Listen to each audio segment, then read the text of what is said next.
In a world ravaged by war and tyranny, Jessica Bauer stands on the edge of defiance and duty. Once a mere pawn in a corrupt system, she now trains to become a reserve soldier, seeking a semblance of control over her own fate. But the weight of her past, marked by the brutal brand on her wrist and the shadows of her family's legacy, threaten to pull her into a deeper conflict. Amidst the cold, calculating gaze of General Waters and the ever-present danger of betrayal, Jessica must navigate a treacherous path to discover her true strength and the cost of her choices. Will she rise as a symbol of rebellion or fall as another casualty in the war-torn elective? Chapter 7. The smell of charred skin permeated the air. Jessie stood in line with other recruits, waiting to become a real reserve soldier. The training had been long, and her bones ached. Yet, it had been more bearable than her processing into a Rex girl. Around her, despite the discipline, people were talking among themselves. Something about the tough training had made these strangers from all over the elective bond. Unfortunately, Jessie had more foes than friends. A reckless fire that had been dormant for years was now bursting out. Twice, she'd been caught punching out one of her comrades. At first, it had felt empowering to use her body as a weapon rather than a source of pleasure for men. But soon, she had come to detest the chain of command, never being able to stroll off and having to follow orders. Knowing that her skin would soon be branded with Waters' initials made her realize she would never be free. Her thoughts, body, and strength still didn't belong to her. She shuddered at the thought of facing her own family on the battlefield. What if she was ordered to shoot Adrian? It didn't seem right to numbly follow orders she only half-heartedly believed in. The line moved, and Jessie took a few steps towards the room. Today, she would officially become a reserve soldier. Better than being a prostitute, right? She straightened the collar of her shirt and looked over her shoulder. Behind her, a guy named Anton looked pale, his eyes darting towards the officer checking their names. She had seen him cry once after a long night. They had been ordered to protect a cabin for their final trial. Their opponents weren't actual rebels, but it still felt real. Jessie had been feverish the whole evening, but never left her post, and even managed to catch someone trying to sneak in through a window. It was a dark night, and if she hadn't caught the reflection of their knife, she would have missed them. But Anton hadn't been so lucky. He had fallen asleep next to the door. His punishment had been harsh, and the insults worse. The next day, Jessie found him in tears in a corner. At first, she ignored him, pretending to look for fresh linen until her annoying, empathizing nature kicked in, and she tried to talk to him. Even now, as she waited to be branded, she could remember the boy's sniveling and harsh words. Something about not needing the help of Waters' used whore. She had punched him and ended up in a cell to cool down. Today, Anton looked equally pale and pitiful, but she felt no compassion for him. A small part of her hoped he would cry like a baby. After almost a half-hour wait, Jessie was at the front of the line. She heard her precursor hiss. She shuddered. It couldn't be worse than whipping, could it? She had been burnt with cigarettes once, but alcohol had made the memory hazy. Pain had never frightened her. It was like breathing to her now, and after all she had been through, what kind of person would she be if she were still afraid of it? She stepped forward. Name? Jessica White. She had picked this pseudonym, knowing being known as a Bauer wouldn't be wise. For some incomprehensible reason, Waters had stifled a laugh when she shared the name with him. No doubt some pre-attack jest. The officer peered at his list for a long time and shook his head. I don't see it. He frowned. The only Jessica is Jessica Waters. There was an amused glint in his gaze as he scrutinized her. A hint of red burned her cheeks as her eyes went wide. The man repeated the name and she was shoved forward. She heard snickers behind her back. Hey! That's not my name! The officer wasn't looking at her anymore. She was just one in a long line of grunts. So what if the general had touched up the list and changed her name? It was none of his business. She shrugged him off, but he took hold of her arm again. That's not my name. He didn't budge. As she stumbled inside, she saw a rickety hospital bed with straps and another soldier warming up the brand. She cringed. The smell was making her choke, but her eyes were venomous, and her hands fisted. My name isn't Jessica Waters. I'm not related to General Dickhead, she spat. Both soldiers shared a glance over her head as she was pushed to the bed. Once she was securely strapped, the big guy muttered, "I'll have to report this." "Do it." Her sneer turned into a scowl as soon as the brand touched her skin, and she passed out. When Jessie came to, she was lying on the floor, facing the ceiling. She turned her head to see a massive desk, a majestic fireplace, wide windows, and the elective banner. She noticed a pair of black boots, solid legs, squared back, and untamable curls. Each fold of General Waters' uniform was unruffled and spotless as he inspected the city from his window. She stretched her stiff body, causing her freshly branded wrist to scrape against the floor. Her grunt made him turn around and come to her in a few swift steps. He offered her his hand. "Welcome back, Jessica." She took it and stood up shakily. He raised her wrist for inspection. With the tip of his finger, he traced his initial, and she hissed. Scabs covered her skin where the brand had been applied. It would take time until it healed and became part of her body. "Another scar," she nodded. His blue eyes flickered to hers, and his gaze hardened. "You cannot talk about me like this, Jessie." She opened her mouth, but he shook his head and continued. "I'm General Waters, and you are just a soldier." His voice was soft, but with a hint of ice-cold temper. "Right. That's why you changed my name to Waters?" she hissed. He didn't answer her question and turned to his neatly ordered desk. He picked up a stack of papers and perused them. His forehead scrunched in concentration. She noticed the dark circles under his eyes but pushed away any compassionate thoughts.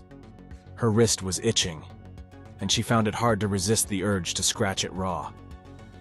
He dropped his paperwork to stalk back to her side. "I got to admit, I thought you were hilarious, but there's a time and place, Jessica." She looked at her wrist and grimaced.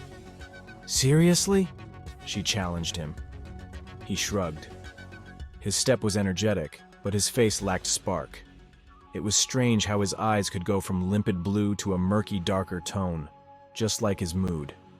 She wasn't sure whether she should ask him why he had decided to change her name. She could be like a dog with a bone, but his attention wasn't on her. He only seemed mildly angry at her, as if her actions didn't matter. The General Waters everyone feared must have shot her.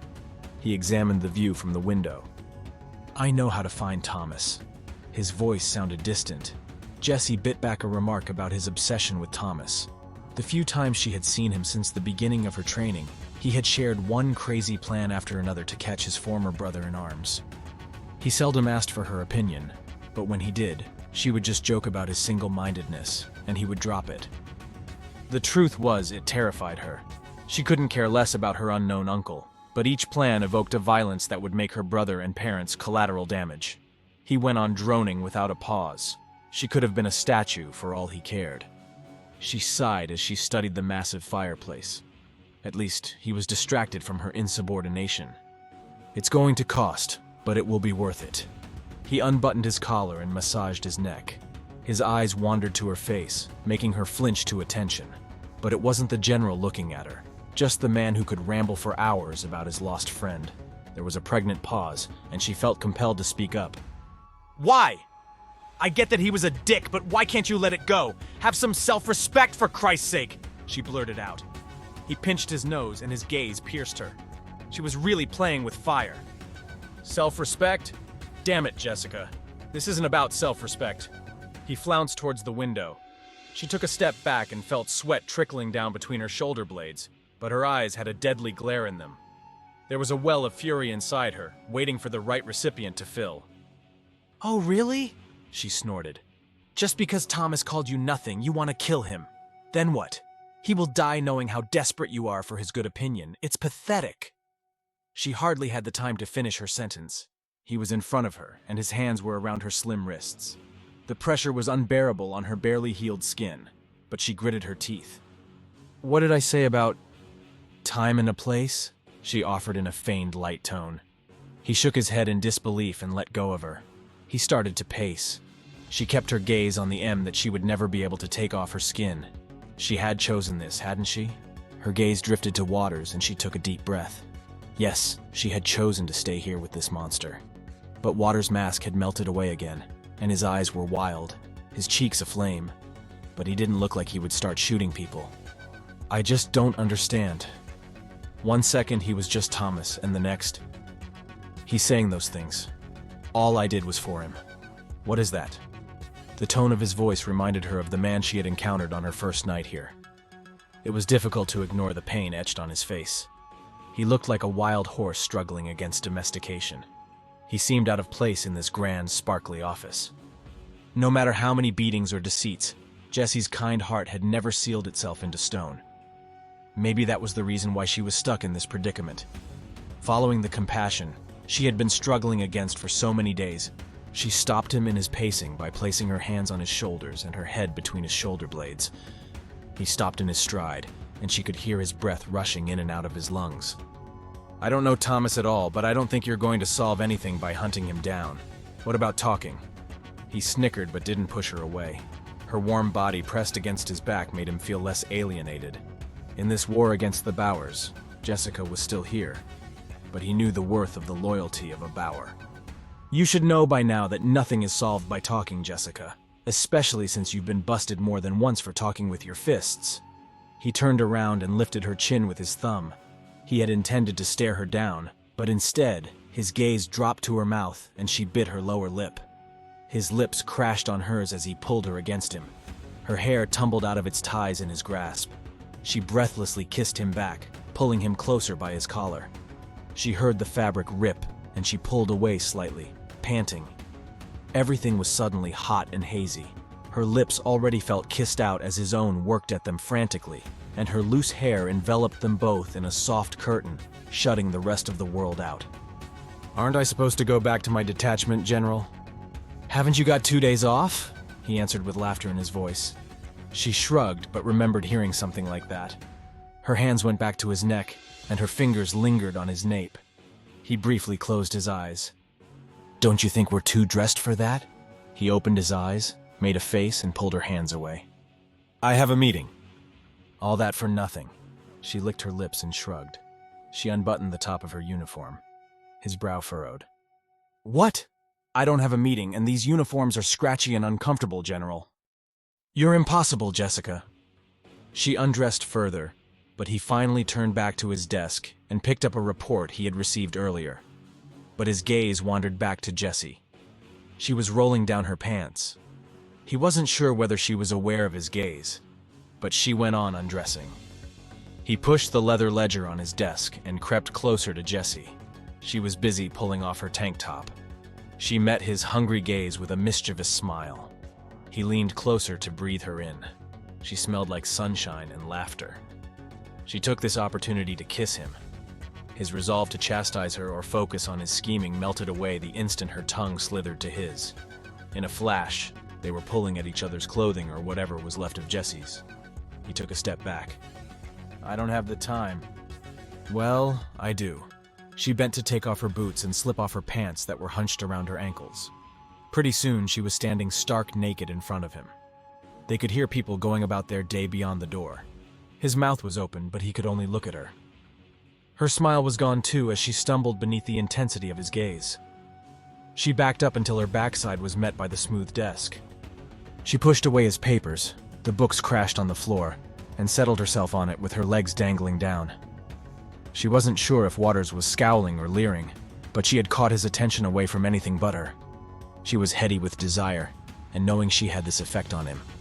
Like a blind man, he stumbled forward. His gaze took in the mess she had made of his papers. His office had always been pristine. Even if someone was shot here, it would be clean within minutes. Jessie created chaos wherever she went. He should be reprimanding her for her behavior, but her insolence was intoxicating. He advanced towards his desk and stopped when she was within his grasp. His hands traveled up her thighs. Her legs trapped him. The reserve training had developed her muscles, and yet there was still something so silky and soft about her skin. Mesmerized, his hands traveled on this body that he had gotten to know. Her moans didn't distract him from his own discovery of each limb. Her hands had found his waistband and pulled down his pants. They slipped off easily down his hips along with his boxers. She might not have the time to unwrap his whole body, but she was adamant to at least find some satisfaction. Her hands grasped his hips as she raised her face to kiss, and licked the hollow of his throat as she unbuttoned his shirt. Waters himself pushed off the decanter and glass from the corner of his desk as he tumbled over her. When she walked out of his office, She hardly looked like the picture of the perfect soldier. Her hair was tangled, her clothes half undone. He had been very brisk after they were done desecrating his desk and ordered her to dress and leave. As she made her way to the bedroom, she crossed paths with many of his men who merely nodded to her. This previously unknown and scary place was where she belonged. She idly wondered if this was why Waters had everyone wear his initial, to create some sort of family. A clan that followed the same path. A clan that you couldn't leave unless you wanted to be hunted for the rest of your life. Jessie shrugged off her thoughts as she passed a drowsy guard. Whatever was going on between Waters and Thomas wasn't her concern. Both men were an enigma, although the general made far more sense. She had heard about how all of the methods and strategies they were learning came straight from Thomas Bauer's rulebook. Stopping in front of the door, Jessie's hand froze on the handle. If her uncle had been so close to Waters, so involved in the elective, something terrible must have made him turn his back. What could have made the actual Thomas run away from his own creation? It didn't make any sense. There had to be a reason for it, a good one at that. Jessie didn't let the mystery deter her from going through the motions. She closed the door behind her. After years of becoming a perfect object of pleasure, a face with thousands of identities that could appeal to the men in front of her, she came to a crossroad where everyone was connected to her. It was overwhelming. She wasn't an anonymous shadow, being claimed by one side and the other, because any other reason Waters might come up with about changing her name wouldn't convince her. Naming is possessing, like branding or welcoming someone into the folds of a family. The mere thought of it made her heart pound in her chest. She wasn't a creature of the underworld anymore. She was a part of this political canvas. The idea that her choice might impact history gave her a headache. She scrubbed her eyes and looked around. Everything was in its usual place, but it looked even more luxurious and wide after the barracks. She went to wash and change her clothes. It was nice to have some leisure after the harsh discipline of the training. She slumped on the bed and rested her head against the plush cushion, but something caught her attention. There was an earring stuck on the corner of the bedside table. It wasn't hers. She had never gotten her ears pierced. She would have noticed it if it had been there before. Her breath stuck in her throat as she examined the trinket. Someone else had slept here. She sprung out of the bed and tiptoed to the bar. With shaky hands, she poured herself a drink and downed it. As she poured another one, she let her thoughts wander. Of course, he had other women. They weren't together. They were nothing. And yet she kept on coming back to him, and he took whatever she offered. She was still reeling over her own feelings and the betrayal she shouldn't feel when Waters walked in. He barely registered her, and she bit back the words she had been rehearsing. Defeated, she looked at him as he went to nurse a drink by the fireside. She knew by now how he would react. He would remind her with harsh words she was just one of the many girls he used for entertainment, and he would be right. She had no claim over him. Her gaze dropped to the earring she still held in her hand. She tried to observe it intently, to ignore the questions rushing inside her head. But it wouldn't work. She slipped the earring in her jeans pocket. They aren't your lovers or friends, Jenny. You belong to them for the time they pay you for, but they aren't yours. When will you understand that? We can't afford to care for them, girl. Missy had lectured her so many times, and yet even now the words wouldn't sink in. She did care. She forced a smile on her lips as she went to join him. So, how bad is my punishment going to be for calling you General Dickhead? About that, Jessica. What the hell do you think you're doing? You're a soldier under my command. She shrugged, but he went on. It's funny, but that means I can call you General Dickhead now? Don't push it, Jessica. He knew he should have been angry. Some part of him was, but with her goofy smile she reminded him of Thomas, of the good times they had when they had each other's backs, of having someone on his side who wasn't afraid to joke with him. It was a dangerous path, but he couldn't stop himself from smiling back. They went through the routine she'd gotten to know when she was staying at his place. They even had a rematch, but she returned his caresses and kisses without much conviction. Images of Waters with other women filled her mind. She chose to sleep on the other corner of the bed, keeping her body well away from his. He didn't make any comment. She tossed, turned, and sighed the whole night, and didn't get a wink of sleep. She kept on wondering if the girls had stayed the night, if they had cuddled with him, if he had spoken in his low secret voice. It was only at dawn that her restless mind found some respite. On the other side of the bed, Waters slept like a log. The next morning, she was left to her own devices. She took her time to devour the fresh bread, 2 cranberry muffins, and even an apple. Her appetite had been heightened by the awful reserve food. Dressed in her civilian clothes, she wandered through the streets of Columbus. Her list of friends, given her special circumstances, may have been pretty short, but not her list of favorite places. She preferred discovering new corners and parks, rather than talking with people who couldn't begin to understand her views. She had also found out that those who befriended her were focusing on her strange connection to Waters, and maybe even the Bauers.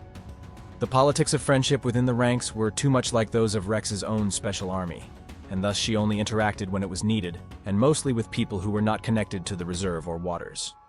In this way, she had found a little bakery that served the best cheesecake she had ever tasted. It was actually the first time she had any, but she was pretty sure they were the best. It was her special haunt where nobody knew who she was and where nobody could find her. The family who owned it was very friendly and knew not to ask too many questions. It was her current destination, but as she crossed a busy street, someone caught her arm. "Jenny? Or should I call you Jessie?" She turned her head to face Stan Fitz. He was also dressed in civilian clothes. No doubt he was visiting his mother. She forced a smile. She had found a way of being polite to him when they had to interact. It was with him that she had started her first fistfight in the barracks. He had been surprised about her enlisting, and she had unleashed her anger on him. There had been talks about her being thrown out of the reserve. But no doubt, Waters' pressure had made her end up in a cell. They both looked at each other timidly. The sooner they greeted each other, the sooner they would part. This realization made Jessie acknowledge his question. "You can call me Jessie. The cat's out of the bag." "Where are you heading?" "Just hanging around." He looked very serious, and Jessie frowned. The feelings she had harbored for him were associated with the pain of being punished, but she still cared for him, and the way his dark eyes kept darting about made her jumpy. "What's wrong, Stan?" He smiled, but it wasn't a reassuring display. His face was drawn and his shoulders were straight. "I'm leaving. I'm glad I bumped into you, actually. I'm joining the rebellion." He was whispering, but she checked over her shoulder to ensure nobody was listening.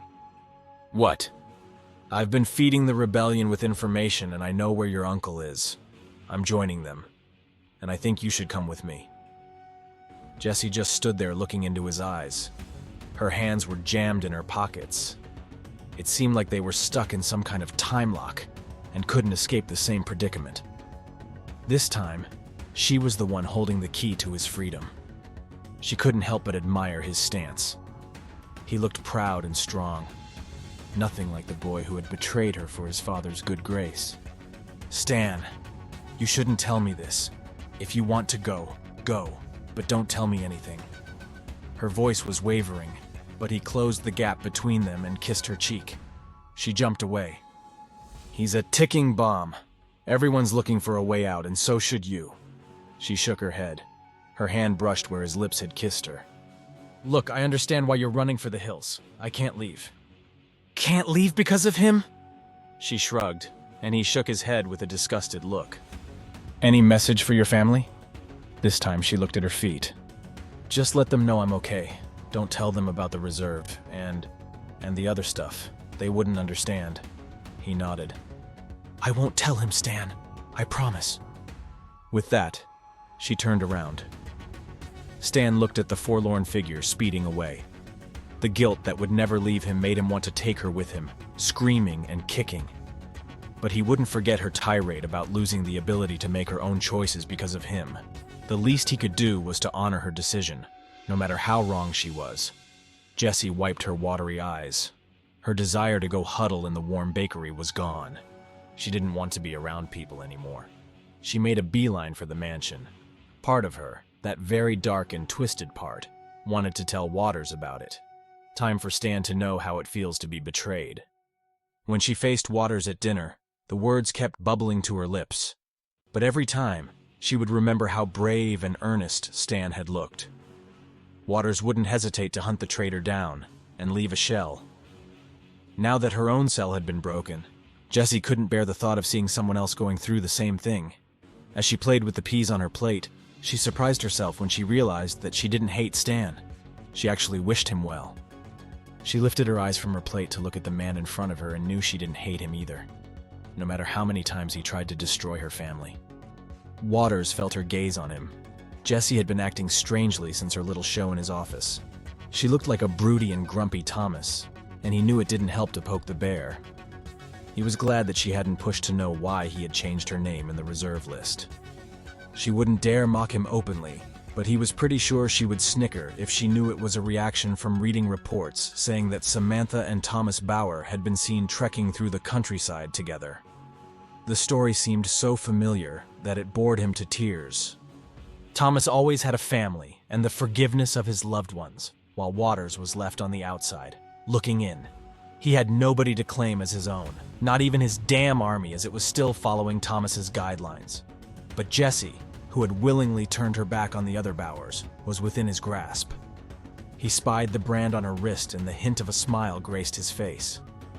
Thomas be damned. Jessie wouldn't be able to leave his side.